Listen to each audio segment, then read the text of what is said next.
सरकार कदम कदम पर खिलाड़ियों के साथ खड़ी है। हमारी राष्ट्रीय शिक्षा नीति में स्पोर्ट्स को एक विषय के रूप में पढ़ाया जाना प्रस्तावित है। स्पोर्ट्स अब पाठ्यक्रम का हिस्सा होने जा रहा है। प्रोजेक्ट पर हजारों करोड़ रुपए खर्च किए जा रहे हैं।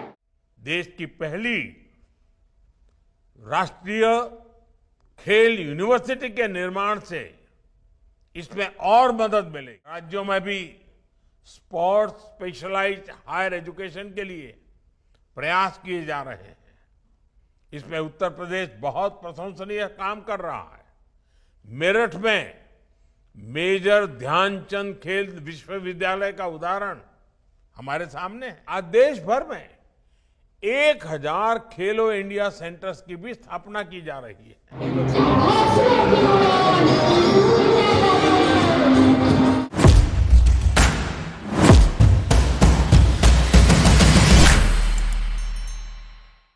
उत्तर प्रदेश के मुख्यमंत्री श्रीमान योगी आदित्यनाथ जी, केंद्रीय खेल मंत्री भाई अनुराग ठाकुर, मंत्रिमंडल में मेरे सहयोगी भाई नीतीश प्रामाणिक, उत्तर प्रदेश के उप मुख्यमंत्री भाई ब्रजेश पाठक जी, अन्य सभी महानुभाव और खेलो इंडिया यूनिवर्सिटी गेम्स में हिस्सा ले रहे सभी खिलाड़ी,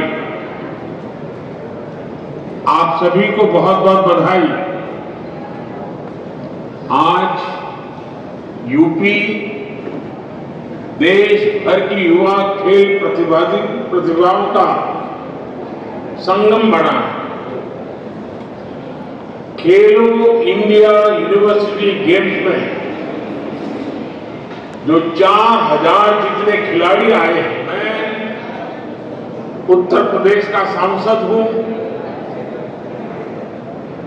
उत्तर प्रदेश की जनता का जनप्रतिनिधि हूं और इसलिए यूपी के एक सांसद के नाते खेलो इंडिया यूनिवर्सिटी गेम्स में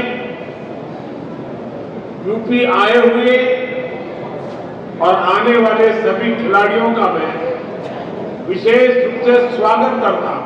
इन गेम्स का समापन समारोह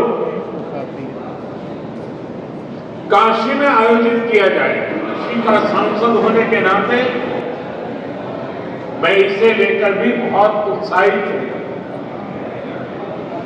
आज जब देश आजादी का अमृत महोत्सव मना रहा है, खेलो इंडिया यूनिवर्सिटी गेम्स के तीसरे संस्करण का आयोजन अपने आप में बहुत खास है।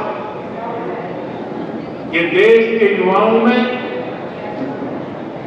टीम स्पिरिट को बढ़ाने का, एक भारत श्रेष्ठ भारत की भावना को बढ़ाने का बहुत ही उत्तम माध्यम बना। इन गेम्स के दौरान युवाओं का एक दूसरे के क्षेत्रों से साक्षात्कार होगा, परिचय होगा। यूपी के अलग अलग शहरों में होने वाले मैचेज में उन शहरों से भी युवाओं का एक कनेक्ट बनेगा। मुझे पूरा विश्वास है कि जो युवा खिलाड़ी खेलो इंडिया यूनिवर्सिटी गेम्स में हिस्सा लेने आए हैं, वह ऐसा अनुभव लेकर जाएंगे जो जीवन भर उनके लिए यादगार पल बना रहे। साथियों, पिछले 9 वर्षों में भारत में खेल का एक नया युग शुरू हुआ। ये नया युग विश्व में भारत को सिर्फ एक बड़ी खेल शक्ति बनाने भर का ही नहीं है, बल्कि ये खेल के माध्यम से समाज के सशक्तिकरण का भी नया दौर है।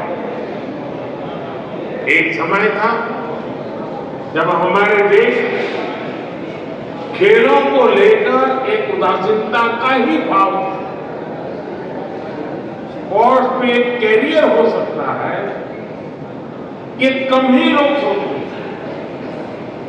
और इसकी वजह थी कि स्पोर्ट्स को सरकारों से जितना समर्थन और सहयोग मिलने चाहिए था वो मिलता नहीं था।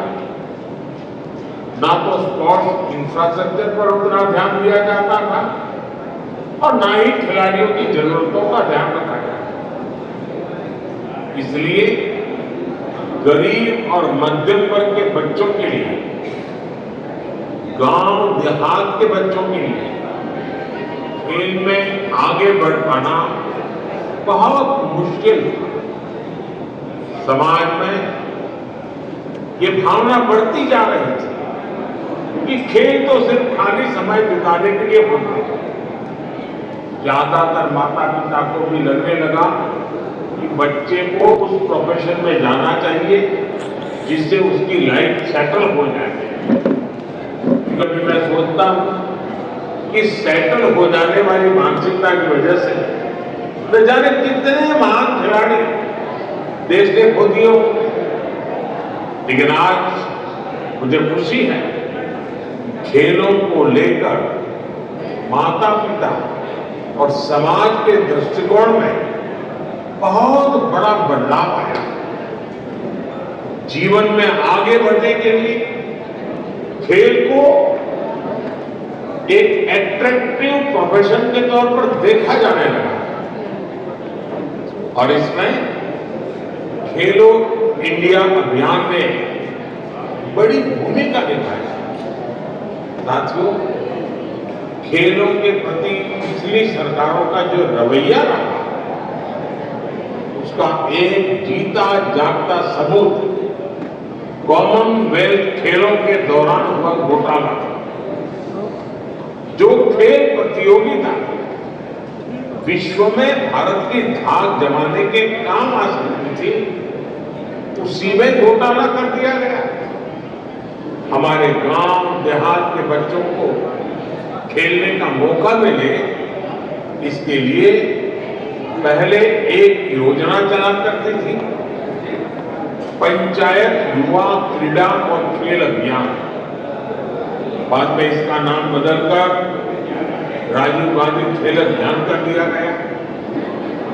इस अभियान में भी फोकस सिर्फ नाम बदलने पर था, देश में स्पोर्ट्स इंफ्रास्ट्रक्चर विकसित करने पर इतना जोर नहीं लगाया गया। प्रैक्टिस के लिए घर से बहुत दूर जाना पड़ता था, इसमें खिलाड़ियों का बहुत समय निकल जाता था। कई बार दूसरे शहरों में जाकर रहना पड़ता था। बहुत से युवा तो इस वजह से अपना पेंशन तक अपना एक प्रकार का जो उनका जब पैशन था, उसको करने का जो मूड था, उसको भी छोड़ने के लिए मजबूर हो जाते। हमारी सरकार आज खिलाड़ियों की इस दशकों पुरानी चुनौती का भी समाधान करे। अर्बन स्पोर्ट्स इंफ्रास्ट्रक्चर के लिए जो योजना थी, उसमें भी पहले की सरकार ने 6 साल में सिर्फ 300 करोड़ रुपए खर्च किए, जबकि खेलो इंडिया अभियान के तहत हमारी सरकार स्पोर्ट्स इंफ्रास्ट्रक्चर पर करीब करीब 3000 करोड़ रुपए खर्च कर चुकी है। बढ़ते हुए स्पोर्ट्स इंफ्रा की वजह से अब ज्यादा खिलाड़ियों के लिए खेल से जुड़ना आसान हो गया। मुझे संतोष है कि अब तक खेलो इंडिया गेम्स में 30,000 से अधिक एथलीट हिस्सा ले चुके हैं। इसमें भी 1,500 खेलो इंडिया एथलीट्स की पहचान करके उन्हें आर्थिक मदद भी दी जा रही है। इन्हें आधुनिक स्पोर्ट एकेडमी में टॉप क्लास ट्रेनिंग भी दी जा रही है। 9 वर्ष पहले की तुलना में इस वर्ष का केंद्रीय खेल बजट भी 3 गुना बढ़ाया गया। आज गांवों के पास भी आधुनिक स्पोर्ट्स इंफ्रास्ट्रक्चर विकसित हो रहा है। देश के दूर सुदूर में भी अब बेहतर मैदान, आधुनिक स्टेडियम, आधुनिक ट्रेनिंग फैसिलिटी बनाई जा रही है। यूपी में भी स्पोर्ट्स प्रोजेक्ट पर हजारों करोड़ रुपए खर्च किए जा रहे हैं। लखनऊ में जो पहले से सुविधाएं थी उनका विस्तार किया गया। आज वाराणसी में शिगरा स्टेडियम आधुनिक अवतार में सामने आ रहा है। यहाँ पर लगभग 400 करोड़ रुपए खर्च करके युवाओं के लिए आधुनिक सुविधाओं का निर्माण किया जा रहा है। खेलो इंडिया प्रोग्राम के तहत ही लालपुर में सिंथेटिक हॉकी मैदान, गोरखपुर के वीर बहादुर सिंह स्पोर्ट्स कॉलेज में मल्टीपर्पज हॉल, मेरठ में सिंथेटिक हॉकी मैदान और सहारनपुर में सिंथेटिक रनिंग ट्रैक के लिए भी मदद दी गई। आने वाले समय में खेलो इंडिया प्रोग्राम के तहत ऐसी ही सुविधाओं का और विस्तार किया जाए। साथियों, हमने इस बात पर भी फोकस किया है कि खिलाड़ियों को ज्यादा से ज्यादा प्रतियोगिताओं में हिस्सा लेने का अवसर मिले। जितना ज्यादा खिलाड़ी स्पोर्ट्स कॉम्पिटिशन्स में हिस्सा लेते हैं उतना ही उनका लाभ होता है, उनका टैलेंट निखरता है। उन्हें यह भी पता चलता है कि हम कितने पानी में हैं, हमें अपना खेल और कहां सुधारना है, हमारी कमियां क्या हैं, गलतियां क्या हैं, चुनौतियां क्या हैं। कुछ साल पहले खेलो इंडिया स्कूल गेम की शुरुआत के पीछे एक बड़ी वजह ये भी थी। आज इसका विस्तार खेलो इंडिया यूनिवर्सिटी गेम्स और खेलो इंडिया विंटर गेम्स तक हो चुका है। देश के हजारों खिलाड़ी इस प्रोग्राम के तहत स्पर्धा कर रहे हैं और अपनी प्रतिभा के बल पर आगे बढ़ रहे हैं। और मुझे तो खुशी है, भारतीय जनता पार्टी के अनेक सांसद खेल प्रतियोगिता चलाते हैं। उसमें हजारों की तादाद में एक संसदीय क्षेत्र में नौजवान बेटे बेटियां खेलकूद में हिस्सा लेते हैं। आज देश को इसके सुखद परिणाम भी मिल रहे हैं। बीते वर्षों में कई अंतर्राष्ट्रीय प्रतियोगिताओं में हमारे खिलाड़ियों ने श्रेष्ठ प्रदर्शन किया है। ये दिखाता है कि भारत के युवा, हमारे खिलाड़ियों का आत्मविश्वास आज कितना बुलंद है। साथियों, खेल से जुड़ी स्किल को या फिर खिलाड़ियों को सर्वश्रेष्ठ बनाने के लिए दूसरी दिशाएं को सरकार कदम कदम पर खिलाड़ियों के साथ खड़ी। हमारी राष्ट्रीय शिक्षा नीति में स्पोर्ट्स को एक विषय के रूप में पढ़ाया जाना पड़ता है। स्पोर्ट्स अब पाठ्यक्रम का हिस्सा होने जा रहा है। देश की पहली राष्ट्रीय खेल यूनिवर्सिटी के निर्माण से इसमें और मदद मिलेगी। अब राज्यों में भी स्पोर्ट्स स्पेशलाइज्ड हायर एजुकेशन के लिए प्रयास किए जा रहे हैं। इसमें उत्तर प्रदेश बहुत प्रशंसनीय काम कर रहा है। मेरठ में मेजर ध्यानचंद खेल विश्वविद्यालय का उदाहरण हमारे सामने है। इसके अलावा आज देश भर में 1000 खेलो इंडिया सेंटर्स की भी स्थापना की जा रही है। करीब 2 दर्जन नेशनल सेंटर्स ऑफ एक्सेलेंस भी खोले गए हैं। इन सेंटर्स पर प्रदर्शन को सुधारने के लिए ट्रेनिंग और स्पोर्ट्स साइंस, स्पोर्ट्स हेल्थ इसके लिए भी सपोर्ट दिया जा रहा है। खेलो इंडिया ने भारत के पारंपरिक खेलों की प्रतिष्ठा को भी पुनर्स्थापित किया। गटका, मलखंभ, थांग टा, कलीरपट्टू और योगासन जैसी विभिन्न विधाओं को प्रोत्साहित करने के लिए भी हमारी सरकार स्कॉलरशिप दे रही है। साथियों, खेलो इंडिया प्रोग्राम से एक और उत्साहजनक परिणाम हमारी बेटियों की भागीदारी को लेकर आया। देश के अनेक शहरों में खेलो इंडिया विमेंस लीग का आयोजन चल रहा है। मुझे बताया गया है कि इसमें अभी तक अलग अलग आयु वर्ग की लगभग 23,000 महिला एथलीट हिस्सा ले चुकी है। खेलो इंडिया यूनिवर्सिटी गेम्स में भी बड़ी संख्या में महिला एथलीट्स की भागीदारी। मैं इन खेलों में हिस्सा ले रही बेटियों को विशेष तौर पर भी शुभकामनाएं देता हूं। साथियों, आप सभी युवा साथियों ने एक ऐसे समय में खेल के मैदान में कदम रखा है जो निश्चित रूप से भारत का कालखंड है। आपकी प्रतिभा, आपकी प्रगति में भारत की प्रगति निहित है।